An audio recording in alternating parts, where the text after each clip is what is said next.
Se ve la imagen, ¿no? ¿Sí se ve? Ya. Ok, vamos a continuar.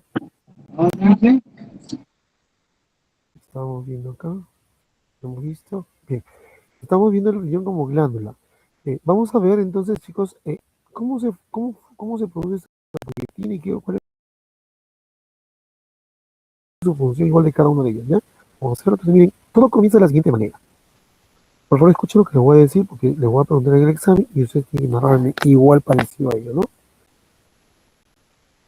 Normalmente la médula ósea de los huesos,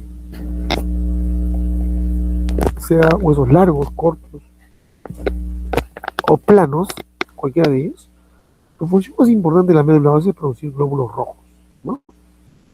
Estos glóbulos rojos, cuando recién estaban pequeños en la vida inicial, pues tenían núcleos, ¿no? Cuando estaban en la época de blastocisto, ¿no? Como eritroblastos, perdón.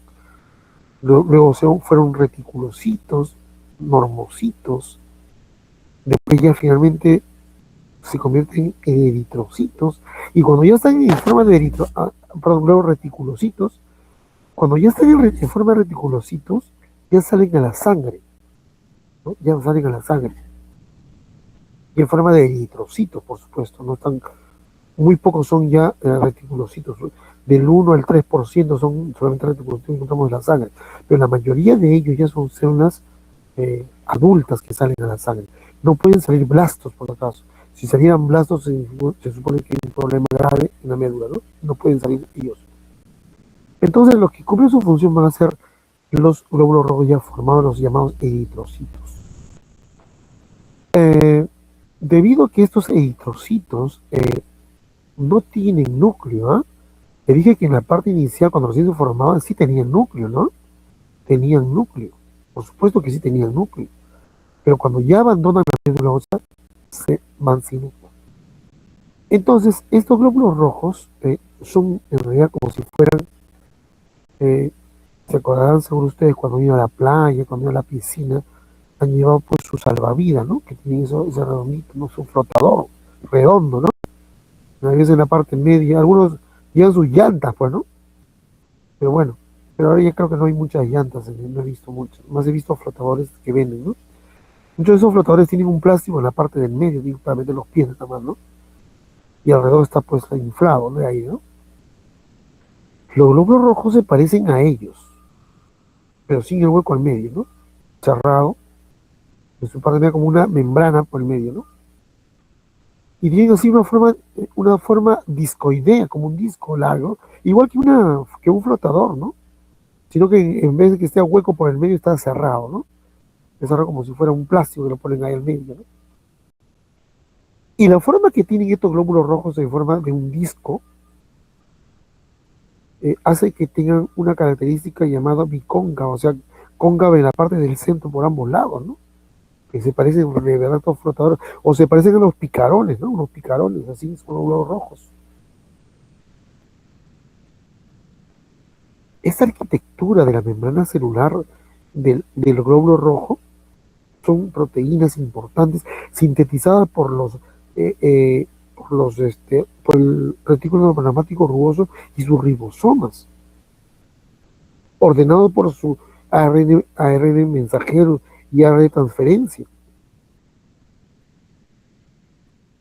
con una orden que viene ya desde la estructura nuclear en el núcleo para que se sinteticen proteínas de membrana celular. Hemos dicho que la membrana celular está formada por proteínas. Estos glóbulos rojos tienen sus propias proteínas especiales, como la anquidina, ¿ya? La espectrina, la banda 4, la banda 20, la banda 19. Son proteínas de la membrana celular de esta célula. Esa proteína, llamada anquidina o espectrina o bandas, hacen que mantenga esta forma bicóncava. ¿Y saben por qué es importante que sean bicóncavos? Porque eso le hace que su diámetro no sea mayor a 8.5 micras. Su diámetro promedio va a ser 7.5 micras de promedio, pero puede ser un poquito menos de 7 micras hasta 8.5 micras de tamaño, ¿no? Más de eso ya se llama pues células gigantes de glóbulos rojos, o en todo caso más chiquitos son glóbulos rojos microcíticos, ¿no? O macrocíticos, que son más de 8.5 micras de tamaño de diámetro, o cuando su diámetro es menor a 7.5 ya se van microcíticas, glóbulos rojos microcíticos, pequeñísimos, enanos. Y eso tiene una causa. Bien, pero lo más importante de este globo rojo es que, y su grosor, viéndolo de perfil, si medimos la altura del flotador, no debe ser mayor a 3 micras, exagerando, 3.5 micras, de 2.5 a 3.5 micras. Acuérdense de estos valores que es importante que se lo aprendan, ¿ya? Entonces su tamaño va a ser más o menos 2.5 a 3.5 micras de grosor, ¿no? Pero su diámetro, hemos dicho, promedio 7.5 micras. Y esa forma, esa morfología bicóncava que tiene, o forma de picarones, o forma de flotadores, es gracias a la proteína anquirina, espectina en las bandas 20, 4, 19, ¿no? Muy bien. Pero se supone que cuando este glóbulo rojo salga a la sangre, debe continuar sintetizando proteínas para su membrana, porque no lo tiene. Porque esa proteína se va destruyendo, se va gastando. Y tiene que ser reemplazado. Pero para que pueda ser reemplazado tiene que haber dentro de la célula un núcleo con su retículo endoplasmático rugoso y sus ribosomas y sus ARN de transferencia y en todo caso ribosomial o en todo caso mensajero para que puedan seguir una orden de síntesis de proteínas. La traducción, ¿no? El elongamiento, la transición, el proceso de traducción y también los procesos que se dan en el elongamiento, ¿no? Pero resulta que estas células, cuando salen, no tienen núcleo y por lo tanto no hay quien sintetice la anquirina, ni la espectrina, ni las bandas, porque no tienen retículo endoplasmático rugoso, ni núcleo, son anucleares. Mientras que estén jóvenes, en sus 10 días, 20 días, van a pasar por toda la sangre, inclusive capilares más pequeños que él. Por ejemplo, en el vaso, los capilares sanguíneos llegan a alcanzar aproximadamente 1 micra.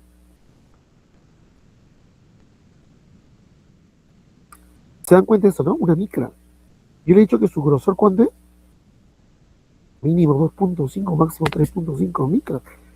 A pesar de ser más pequeños, pero más grandes, pasan por los capilares del globo rojo, adoptan morfologías, formas de pasar y pasan por los capilares del vaso. Porque son jóvenes, son elásticos. Se pueden aplanar, se puede disminuir su grosor, ¿no? Y pasar felizmente. Porque son jóvenes. Porque tienen la membrana celular que tiene anquirina y espectrina que da elasticidad y la morfología del glóbulo rojo. Pero a medida que va pasando los días, chicos,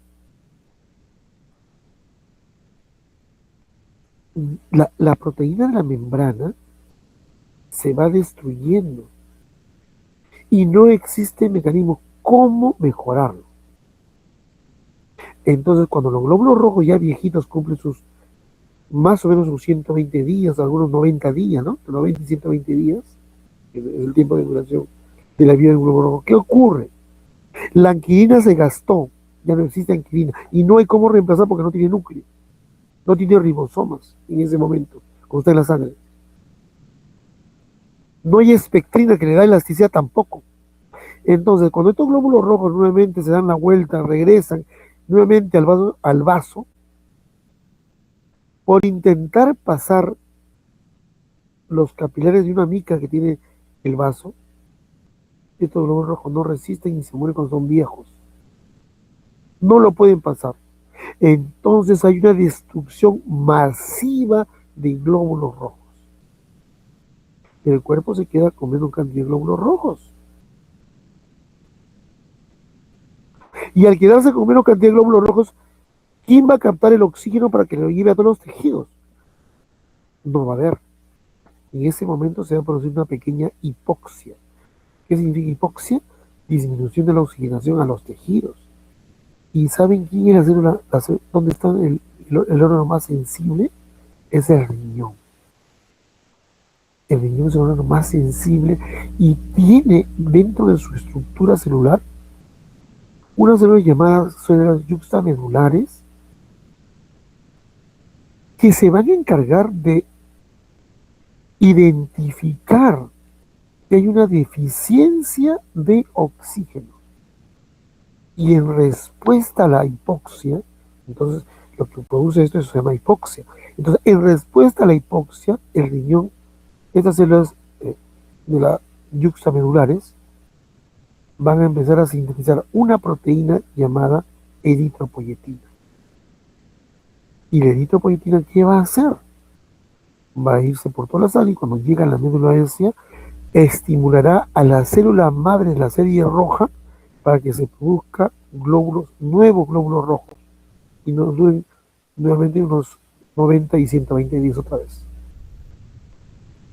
En forma continua, en forma diaria, se van muriendo glóbulos rojos porque ya han envejecido.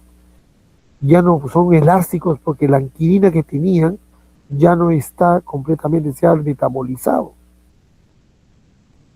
Entonces hay un río que se rompan y entonces al romperse el glóbulo rojo, la hemoglobina queda en la sangre y ya no puede transportar ninguna molécula de oxígeno y eso genera hipoxia. El riñón se da cuenta, las células los nociceptores de las células yuxtamedulares se dan cuenta y en respuesta a eso van a liberar ¿qué cosa? Eritropoyetina. La eritropoyetina irá a las células madre de la serie roja y estimulará la mitosis y la reproducción de esa célula madre para que se produzcan nuevos glóbulos rojos otra vez y que van a durar más o menos entre 90 y 120 días. Otra vez ocurrirá el mismo proceso, empiezan a morirse, porque no tienen núcleo, y finalmente producen hipoxia, nuevamente en el riñón se encargará de estimular, frente a la hipoxia, se estimulan las células yuxtamedulares, liberan nuevamente eritropoyetina y otra vez se repite el ciclo. De esa manera se mantiene y se conserva la función endocrina que tiene el riñón en relación a la producción de glóbulos rojos. Cuando un paciente tiene un problema renal, hay insuficiencia renal, va a disminuir la síntesis de eritropoyetina. Entonces nuestro paciente va a ser un paciente anémico. El paciente con insuficiencia renal sufre de anemia, debido a que este riñón no está produciendo eritropoyetina. Está viejo, está malgastado, está envejecido, ¿no? Entonces, hay que poner a nuestro paciente con insuficiencia renal, hay que ponerle eritropoyetina en forma mensual en el músculo, ¿no? Porque si nosotros no hacemos esto, chicos, este paciente que tiene problema renal va a llegar a ser anemia severa y va a empeorar la oxigenación de ese riñón peor y la necrosis va a empeorar más y más rápido se va a morir este señor, ¿no? Salvo que se esté dializando, ¿no? Bien, entonces esa es la importancia, la primera importancia que tiene la eritropoyetina, ¿ya? Una de las hormonas que produce entonces el riñón. Ya sabemos la causa, ¿cuál es? Otra función importante es la producción de renina. Muy bien, comenzamos con este cuadro que está acá.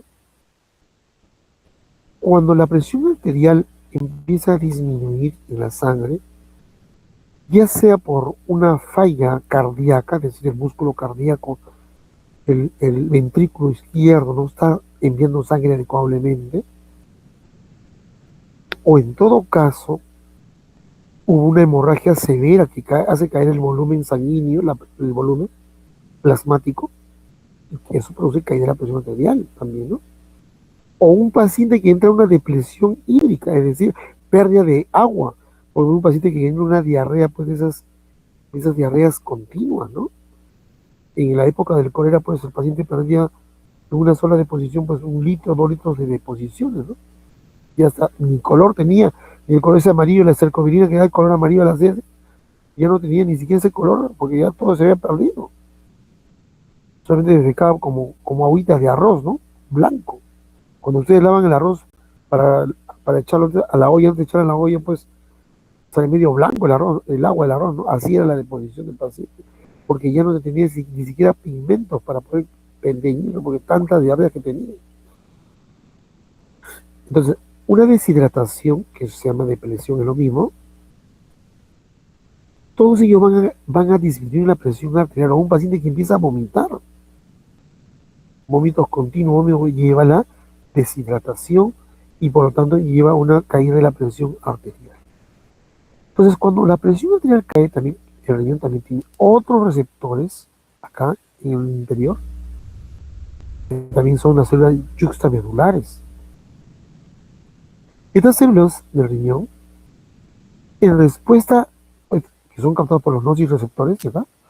En respuesta a la caída de la presión arterial del cuerpo, inmediatamente libera renina a la sangre.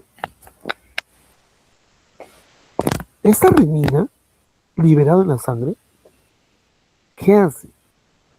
Hace que el angiotensinógeno que se encontraba en la sangre, producida por el hígado, como ya dije en la clase pasada, también hemos hablado de esto, se convierte en angiotensina 1. Esta angiotensina 1, que tiene una cantidad de proteínas y aminoácidos, es roto su enlace hasta convertirse pues en angiotensina 2. ¿Y quién convierte la angiotensina 1 en 2? La enzima convertida en angiotensina. ¿Qué ocurre cuando la sangre pasa por el pulmón? Los neumocitos tipo 2 tienen la enzima convertida en angiotensina. Cuando pasa por ahí, liberan esta enzima y entonces la angiotensina 1 pierde 3 aminoácidos y se convierte en angiotensina 2. Esta angiotensina 2 sí tiene una acción sobre el músculo liso de los vasos sanguíneos, arteriolas y venas. ¿Qué hace? Apertura canales de sodio y calcio en las células musculares, en la túnica media muscular de los vasos sanguíneos, produciendo contracción muscular, estimulando la contracción muscular, y eso hace que aumente la presión arterial. Por un lado. Ya tenemos entonces que aumenta la resistencia periférica. Hablar de aumentar la resistencia periférica significa aumentar la presión del vaso sanguíneo, del músculo al momento que se contrae gracias a la angiotensina 2, ¿no? Por otro lado, la angiotensina 2 va a la sangre y llega hasta donde está la cápsula suprarrenal, y a nivel de las células glomerulares, la angiotensina 1 va a estimular la producción de una enzima llamada aldosterona. ¿Y la aldosterona qué hace? Actúa en el riñón. ¿Y el riñón qué cosa hace en el riñón? Aumenta la absorción del sodio y el agua. De tal manera que no se pierda ni agua ni sodio en la orina. Más bien el sodio y el agua entran a la sangre para aumentar la presión arterial. Dos mecanismos por la cual la renina va a ser posible de que se forme aldosterona y también aumente su presión arterial por vasoconstricción por la conversión de la angiotensina 2. ¿Ya? Entonces va a haber una retención de sodio y agua, ¿no? En el riñón. Y va a ingresar los sanguíneos recuperándose la presión arterial, ¿no? La presión arterial. Muy bien, entonces el otro objetivo, entonces la otra enzima que tiene el riñón como glándula es la producción de renina con el objetivo de aumentar la presión arterial por dos maneras. Uno, produciendo vasoconstricción al convertir la angiotensina desde el 1 de la angiotensina hacia la angiotensina 2, y el otro aumentando la aldosterona que retiene sodio y con ello agua. Pues aumenta la bolemia. ¿Ya?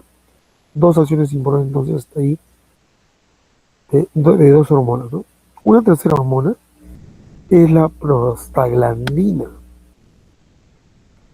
La prostaglandina, si bien es cierto que viene la síntesis pues, a partir de los fosfolípidos, sobre todo el ácido araquidónico, es una sustancia que va a actuar relajando el músculo liso de los vasos sanguíneos. Ya no contrae, más bien relaja. Produce vasodilatación. Al relajar el vaso, ¿no? Se relaja. Y al relajarse el vaso sanguíneo, ¿qué ocurre?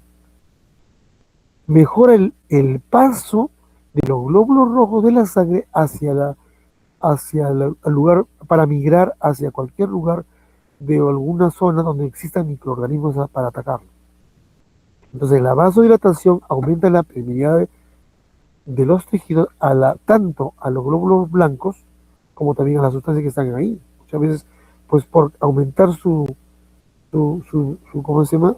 Por generar una vasodilatación, aumenta entonces también no solamente la permeabilidad de los tejidos al agua, sino también va a permitir el paso de los glóbulos blancos, ¿no? Entonces los glóbulos blancos van a poder salir de la sangre por diapedesis y se van a ir al lugar inflamatorio. Y el otro problema que va a ocasionar es que como aumenta la permeabilidad de los tejidos al agua, el agua se va a escapar. Y al escapar va a producir una inflamación. Y la inflamación va a comer nervios que generan dolor, ¿no? Los signos se va a edematizar, se va a volver rojo la zona, ¿no? Se va a calentar la zona por exceso de movimiento de los plaquetas y glóbulos rojos. Y finalmente va a generar inflamación. Entonces, otra función que tienen las prostaglandinas en este caso, es responsable de una vasodilatación.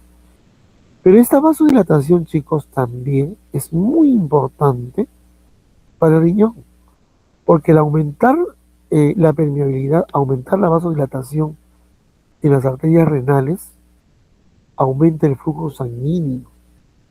O sea, si bien es cierto que dilata, pero esa dilatación significa capturar más cantidad de volumen sanguíneo. Y ese volumen sanguíneo va a servir para irrigar las células del riñón, manteniendo en condiciones adecuables a ese riñón. Muy bien, entonces la otra función es. Y finalmente las prostaglandinas, como dijimos ya en la clase también de gastro, participan en la formación del moco de la mucosa gástrica, ¿no? Las prostaglandinas. El moco es un protector del ácido clorhídrico del estómago, ¿no? Cuando el moco es de buena calidad. De buena calidad no protege nada, para nada sirve. Pero en la mayoría de los casos, pues no hay un problema genético, ¿no? La mayoría tienen buena producción y buena calidad de moco en la mucosa gástrica, que va a proteger, por supuesto, del ácido clorhídrico que lesiona la mucosa, ¿no? Muy bien. La otra función es la calicreína. La calicreína son dos enzimas, la bradicinina o radiquinina y la calidina. Igual actúan como si fueran en las prostaglandinas o como los cininógenos que llamamos, ¿no? Son, ojo, sustancias muy, muy vasodilatadoras, ¿ya? Son vasodilatadoras. Igual que la prostaglandina, por lo tanto su función, ¿cuál es? También son sustancias que van a participar en el proceso inflamatorio como las prostaglandinas, ¿ya? Lo que hacen es garantizar también el flujo sanguíneo hacia el riñón, ¿no? ¿Por qué? Porque estas prostaciclinas, al inicio, la bradiquinina y calcitina va a estimular la prostaciclina, y las prostaciclinas son sustancias que estimulan a la producción de óxido nítrico, y el óxido nítrico produce vasodilatación al relajar el músculo liso, y por lo tanto aumenta el flujo sanguíneo renal. Entonces mejora el flujo sanguíneo hacia el riñón, evitando así que se produzca cualquier hipoxia a nivel renal, ¿ya? Bien, esas son las 4 enzimas que deberíamos hablar. Y para ya terminando, vamos viendo, nos faltan 2 glándulas más, el corazón como glándula. Igualmente, como le dije ya a ustedes, se pensaba pues que el corazón solamente actúa como un órgano, ya sea en un momento de cebador, es decir, reunir sangre, y en otro momento pues de bomba, es decir, liberar sangre hacia los tejidos, ¿no? Un órgano motor. Sin embargo, estudios posteriores descubrieron que algunas zonas del corazón pueden producir algunas hormonas importantes. En este caso tenemos a la aurícula. Se encontró que en la aurícula había una sustancia importante llamada péptido natriúrico arterial, ¿ya? Este péptido natriúrico arterial se produce en las aurículas, ¿ya? Pero también hay otro péptido natriúrico en el ventrículo. Entonces, para no confundirnos cuál es cuál, a la auricular le pusieron A, péptido natriurético A, y al ventrículo le pusieron péptido natriurético B. B, ¿eh? Mayúscula, no B de ventrículo, V no. ¿Ya? Bien. Eh, cuando se libera esta enzima? Bueno, cuando existe una exposición al frío excesivo, ¿no? Cuando estamos con el corazón, la pared cardíaca está sometido a una compresión continua, ¿no? El ejercicio físico también es importante. Es decir, cada que nosotros realizamos un ejercicio físico más de lo común, eh, una forma de compensación va a ser la producción eh, de este péptido natriurético. Entonces, es importante la presencia de este natriurético para participar en el proceso del ejercicio, para mejorar la dilatación vascular, ¿no? Y generar una mejor liberación de oxígeno en los tejidos, ¿no? Otro factor importante es la pérdida de peso, ¿ya? Which loss, que dice acá, es pérdida de peso, ¿ya? Una pérdida de peso continua también va a estimular la producción de liberación de péptido natriurético, tanto atrial como ventricular. El más importante es el atrial que el péptido ventricular o péptido B, ¿no? Hay factores que lo van a inhibir: la resistencia a la insulina y la obesidad, ¿ya? Sí. Una vez liberado a la sangre este péptido natriurético, encuentra, mira, un receptor en la membrana, ¿ya? Un receptor en la membrana, los adipocitos, ¿no? En este caso es un adipócito. Tiene un receptor especial, en este caso el receptor A para el péptido natriurético tipo A, ¿no? Y el B será para el B, ¿no? Esto ingresa al interior, este receptor ingresa al interior, estimula una enzima, igual que la, que la primera que hemos visto en la unión renal. Miren, perdón, en la glándula pineal. Y la GTP es una enzima que se va a convertir de GTP en un GMP, pero cíclico, ¿no?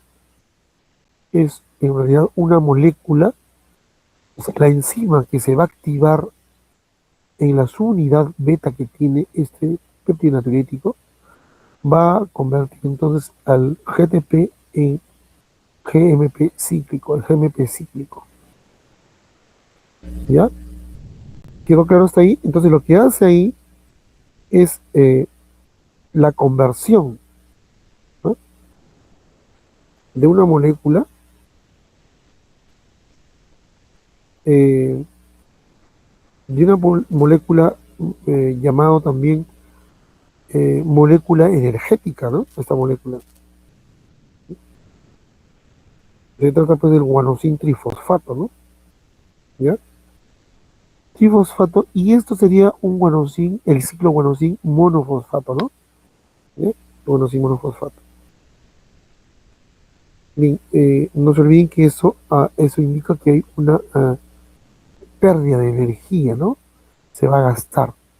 Pero la idea que se convierta el GTP en GMP, o sea, decir, el guanosin trifosfato, al perder dos fosfatos, se gasta gran energía, pero se convierte en GMP cíclico, el glucosin monofosfato, pero cíclico. Este monofosfato, si se acuerdan ustedes la clase de enzimas cuando comenzamos farmacología, es una sustancia que activa una serie de cascadas bioquímicas en el interior de la célula, ¿no? Entonces, al activarse esto, ya va a activarse ¿qué? Una proteína quinasa dependiente del RBP cíclico. Esta proteína quinasa va a generar la generación de otra proteína quinasa llamada mitógena activada, la P38, una proteína. Estas proteínas ya van a actuar haciendo que se destruyan los lípidos en exceso, ¿no? Entonces, una lipólisis. o bien para liberar y destruirlos completamente, o bien para liberar energía, por una línea. Luego, esta proteína P38 que ha sido creada va a ingresar a la mitocondria y va a aumentar la generación de energía, ¿no? ¿Ya? Va a aumentar la energía de alta generación, ¿no? Muy bien, y va a aumentar también la temperatura corporal y va a producir vasodilatación periférica, ¿ya? Pues acá hay un resumen, vamos a ver del péptido. Acabamos el péptido, ¿cómo se llama? Se han encontrado otros péptidos natriuréticos, el atrial o el llamado A, el natriurético perdón, y el tipo B no se puede acá, ¿no? Hay un tipo B también, que es del ventrículo, ¿se acuerdan? Pero el que tiene más acción es el péptido natriurético atrial, por eso viene de A, atrial. Se origina en aurículas y ¿cuál es su función? Distensión auricular, es decir, relajar a la aurícula, ¿ya? Cuando aumenta la tensión en la aurícula, lo relaja, que se distiende, que le da espacio para que siga llenando, es este péptido natriurético, ¿no? Hay otro péptido natriurético llamado B, que no es el péptido natriurético que está en el ventrículo, es un péptido natriurético de brain viene de cerebro, brain en inglés. Este péptido natriurético también se produce a nivel cerebral y también en los ventrículos, ¿no? ¿Ya?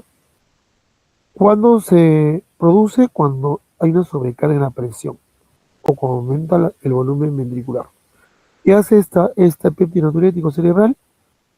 Va a disminuir la resistencia periférica a nivel del músculo, se va a relajar el músculo, ¿no? Hay otro péptido natriurético también C, pero que no es producido por las aurículas y los ventrículos. El péptido natriurético B de brain, que viene del cerebro, también se produce en los ventrículos. O sea, este B podemos encontrar en dos lugares entonces, en los ventrículos y en el cerebro, no se olviden, ¿ya? Para su examen. Este péptido natriurético cerebral lo encontramos en el cerebro y también lo encontramos en los ventrículos. En el cerebro lo que va a producir es vasodilatación cerebral, ¿no? Cuando hay un aumento de la contracción de las arterias cerebrales, va a relajar este péptido natriurético. O sea, tiene doble acción. Una producida por los ventrículos y otra producida por el cerebro. Por este brain no es de la B que había anteriormente, ¿no? Es una B de brain, de cerebro. ¿Ya? Entonces este péptido B tiene dos lugares de producción. Uno en los ventrículos y otro en el sistema nervioso. Acá no se le ha puesto cerebelo, pero a nivel cerebro lo que se produce es cuando hay una vasoconstricción severa, se libera esto del cerebro para relajar el músculo, ¿no? Pues hay una vasodilatación, ¿ya? Otro péptido importante que se ha encontrado es el péptido natriurético C. Este péptido natriurético C se llama endotelio vascular. No, perdón, se ubica en el endotelio vascular, es decir, la capa interna de los vasos sanguíneos, ¿no? Tanto, miren, del riñón, al inicio se encontró en el riñón solamente, y después también se encontró que este péptido C también estaba en el pulmón. ¿Y cuál es su función ahí? Produce disminuir la fuerza de cizallamiento, o sea, fuerza de contracción, es decir, relaja la vasculatura tanto pulmonar como renal, ¿ya? Y hay otro péptido natriurético que se encontró en una serpiente, ¿no? Llamado péptido natriurético D, pero este péptido no es un péptido llamado D, no es un péptido como los tres primeros, es un péptido muy mortal. Se encontró en una serpiente venenosa llamada mamba verde. Y por lo tanto, esto produce la muerte, es un neurotóxico. Entonces, hay que tener cuidado, ¿tá? Entonces, este péptido natriurético D que se encontró en la serpiente contiene el veneno de la mamba verde. Causa la muerte de la persona, ¿no? Una parálisis porque lesiona el sistema nervioso central. ¿Ya? ¿Quedó claro? Entonces, no se olviden. Entonces, el péptido natriurético A se produce ¿dónde? En las aurículas, ¿no? Su papel más importante es regular la fuerza que tiene y el volumen sanguíneo. ¿Qué hace? Liberan exceso de agua, sodio y potasio. O sea, cuando aumenta la presión auricular, cuando hay mucho volumen sanguíneo, puede romper la aurícula. Una forma como ayudar a eliminar esa presión es aumentando dos cosas. Uno disminuyendo la fuerza de contracción en la pared y el otro aumentando la liberación de agua y sodio a la calle, ¿no? Para que disminuya la polen. ¿Ya? Este péptido natriurético tipo A también puede actuar a nivel renal, a nivel de la glándula suprarrenal, ¿no? Y una serie de lugares también de los vasos sanguíneos del sistema nervioso central. El péptido B, péptido que se produce tanto en el cerebro como también en el ventrículo, tiene una función parecida también al péptido natriurético atrial, ¿no? ¿Qué hace? Disminuye la resistencia del músculo cardíaco y también la resistencia vascular. Disminuye la presión venosa central y aumenta la liberación de sodio y agua, por eso que aumenta la orina, ¿no? La natriuresis. Natriuresis significa liberación de sodio de la sangre, ¿no? Entonces, el efecto tanto del péptido natriurético B como el A es disminuir el volumen sanguíneo y el gasto cardíaco, ¿ya? Eh, Hay que recordarle que el péptido natriurético ventricular es más largo su vida que el péptido natriurético auricular, ¿ya? Muy bien, vamos a ver el pulmón como glándula. El pulmón también actúa como una glándula y ya usted lo conoce esa función, ya le hemos dicho anteriormente. Un ratito, por favor, un ratito me están llamando, un ratito.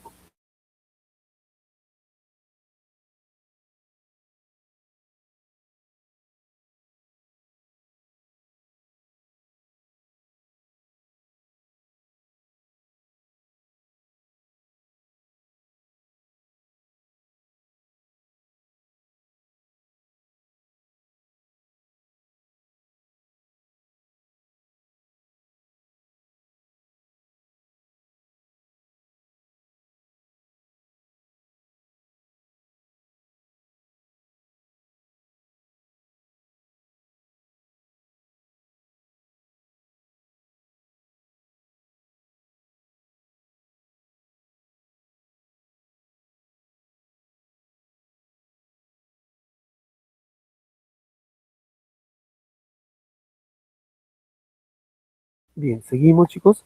Entonces, habíamos dicho que también el pulmón, si bien es cierto, su función es la hematosis, es decir, el intercambio gaseoso, ¿no? Y también participa, pues, como un órgano en el proceso de metabolismo de algunos medicamentos, ¿no? De algunos medicamentos también su función es eliminar por vía inhalatoria, ¿no?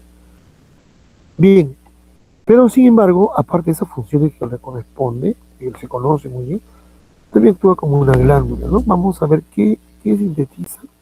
Y lo hemos hablado un poco, pero lo vamos a volver a hablar nuevamente cuando hemos hablado del riñón. Bien, eh, cuando existe una disminución de la presión arterial eh, o cuando hay pérdida del volumen sanguíneo que lleva la presión arterial, es muy probable que la cantidad de volumen de sangre que debe llegar al cerebro o al sistema nervioso central no llegue adecuadamente.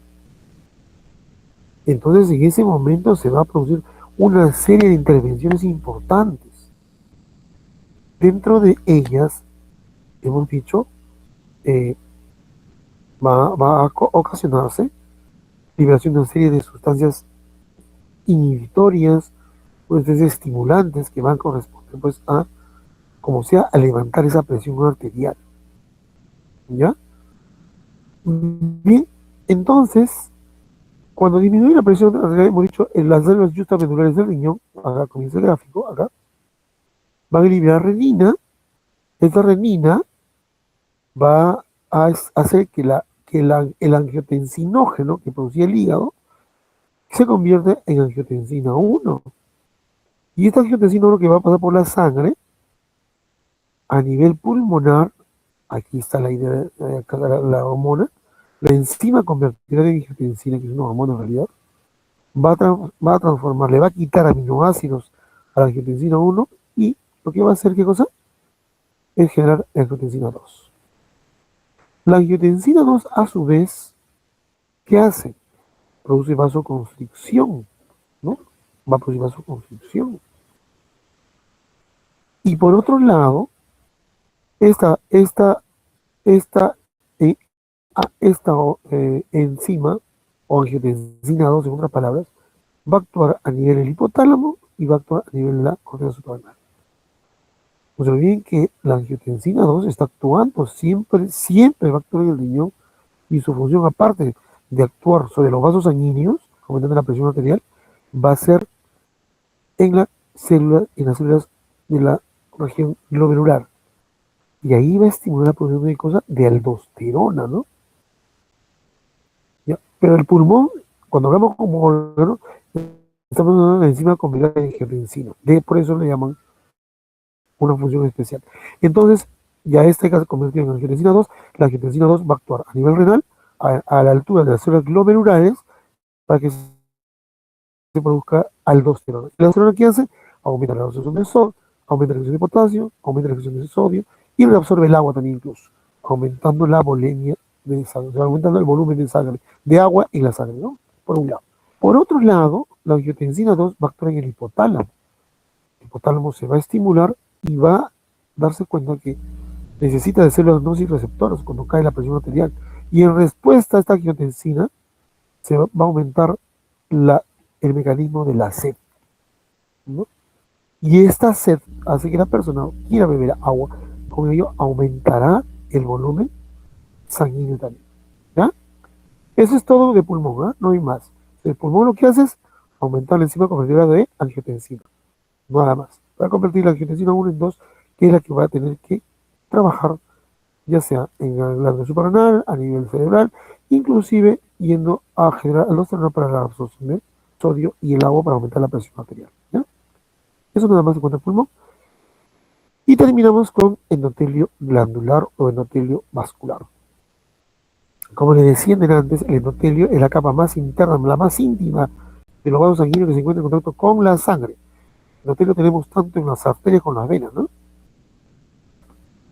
Está formado por un tejido epitelial simple, no estratificado, no queratinizado, que reviste toda la parte interna de los vasos sanguíneos que se contacto con la sangre, ¿no?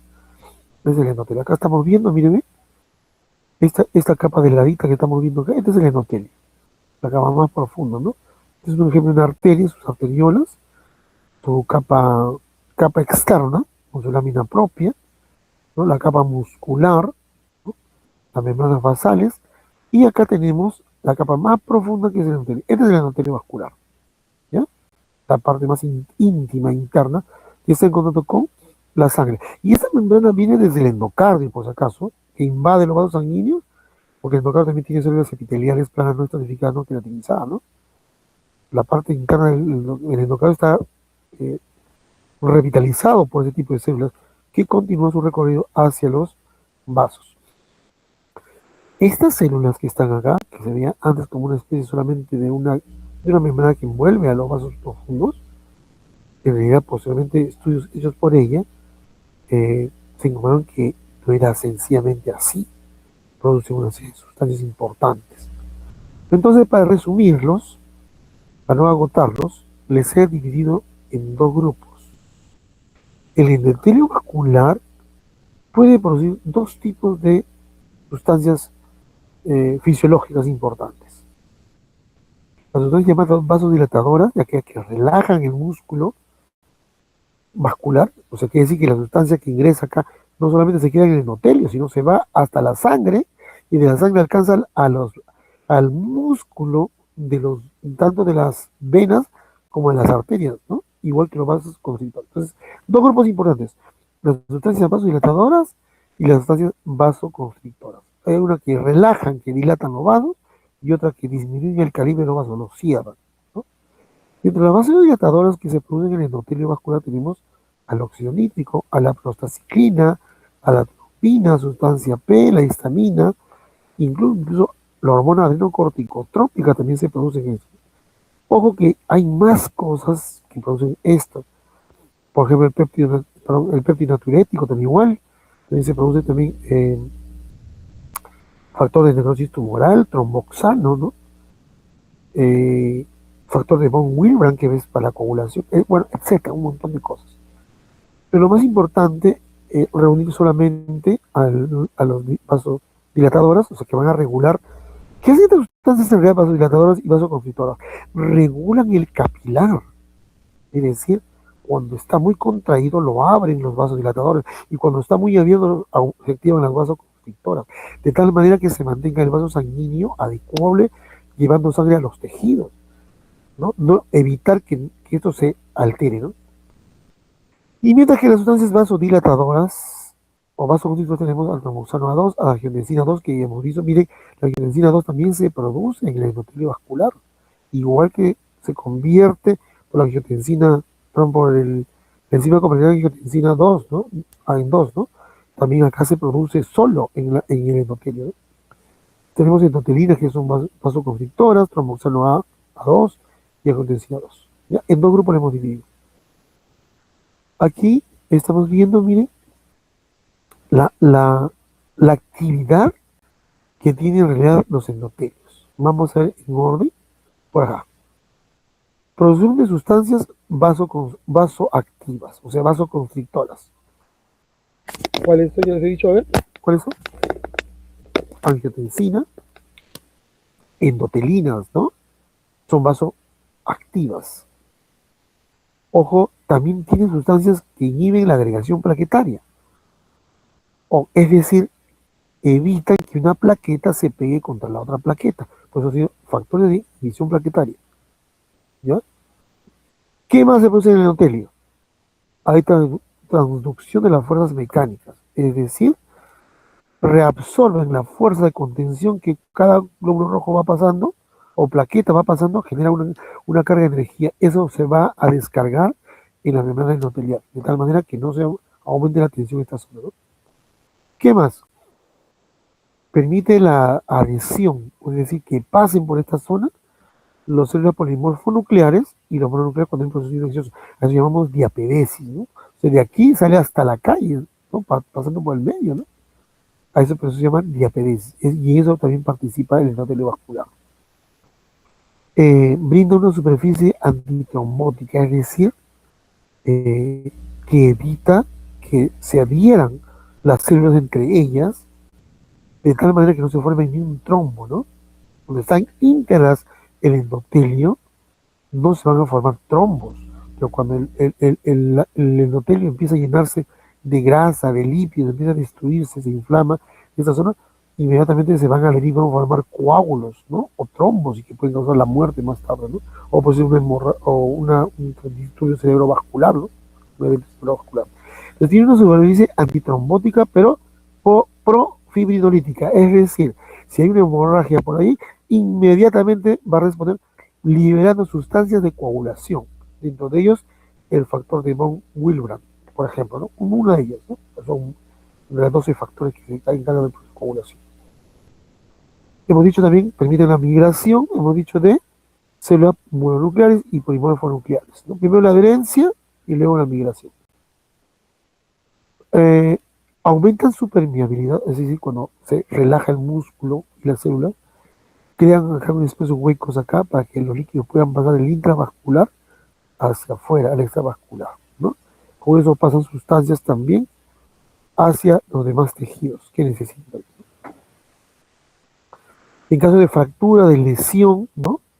De la membrana celular o en todo caso del vaso sanguíneo, se van a liberar una serie de factores de crecimiento, ¿ya?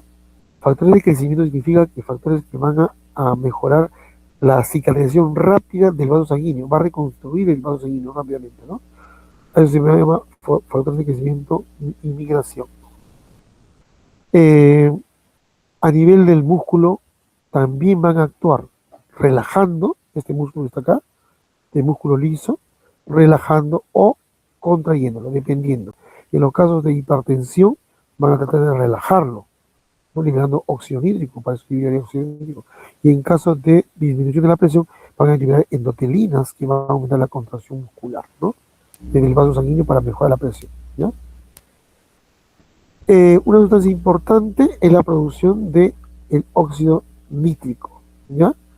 El óxido nítrico que produce el endotelio vascular, que en forma comercial también se puede comprar no como óxido nítrico, sino como derivado del nitrógeno, que son vasodilatadores, o el nitroprusiato, por ejemplo, ¿no? La nitroglicerina, otro más.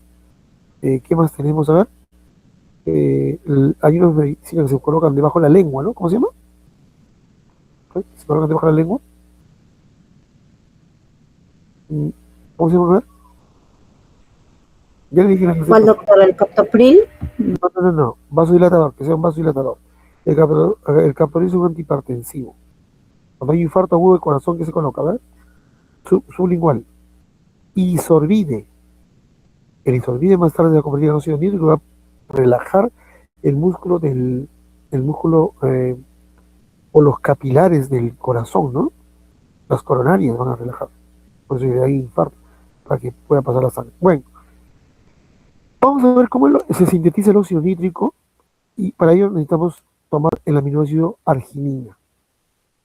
La arginina es un aminoácido que a partir de ellos se va a producir, el óxido nítrico, es esto acá, ¿no? Entonces, para generar la conversión de la arginina en óxido nítrico, ingresan una serie de factores importantes. Por ejemplo, tenemos la citrulina, que va a ser una sustancia que eh, va a regalar o va a donar iones de oxígeno para que se convierta en óxido nítrico. Siempre y cuando sean los factores reguladores, ¿no? Como por ejemplo las coenzimas FAD, NAD, ¿no? Para que puedan también coger algunos electrones en esta zona, ¿no? Y además también se requiere pues de una enzima, de la dimetilarginina asimétrica, ¿no? ¿Ya? Esa dimetilarginina asimétrica hace posible que se conviertan junto con la acción el otro que está acá, el óxido nítrico sintetasa, los dos, finalmente convierten a la arginina en óxido nítrico. ¿Y el óxido nítrico qué va a hacer? Tiene varias acciones. Es un vasodilatador, es un antiterogénico, es decir, evita que se forman sustancias heterogénicas en el interior y evita la agregación entre plaquetas, se va a formar coágulos, ¿no? Para eso participa. Entonces, es muy importante entonces esto en el proceso del infarto agudo de miocardio, ¿no? Cuando hay un infarto agudo de miocardio es importante administrarle óxido nítrico, ¿no? Ya que va a tener un efecto antiagregante plaquetario, o sea, va a evitar que las plaquetas se junten y formen más coágulos, va a evitar que formen trombos y también va a dilatar el vaso sanguíneo para que continúe el recorrido de la sangre si es que está contraída, ¿no? Eso funciona el óxido nítrico. Otra sustancia más, la endotelina tipo 1, ya hemos dicho las células endoteliales, pero también el músculo liso de los vasos también tiene. ¿Cuál es su función? ¿En qué momento se libera? Cuando hay hipoxia, cuando hay estrés o isquemia, ¿no? Sobre todo en las células coronarias. ¿Ya? En ese momento va a ocurrir una transcripción de una RNA ribosomial para que pueda sintetizar esta proteína a nivel ribosomial, ¿no? ¿Cuál es su función más importante? Vasoconstricción. Eso es lo más importante. Vasoconstrictora.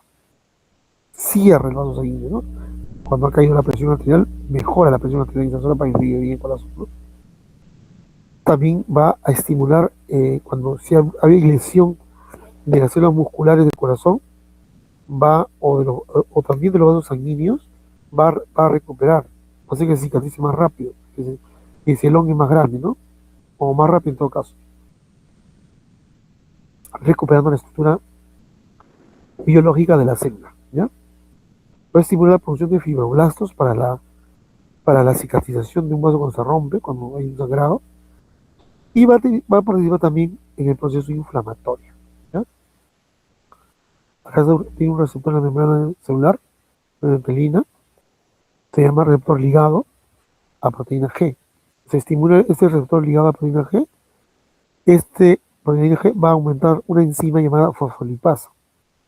Y bajo dos caminos va a generar uno, el ácido diacilglicerol, y esto va a aumentar la proteína sinasas. Y estas proteínas sinasas van a estimular la vasoconstricción celular, por un lado. Por el otro lado, la fosfolipasa C incrementa la producción de inositol trifosfato. Esto aumenta el paso del calcio hacia la sangre, hacia el músculo, y también logra la vasoconstricción, ¿no? Entonces, representa un importante retorno de endotelina. Muy bien. Eso es todo en la clase. No sé si habrá alguna pregunta que hacer.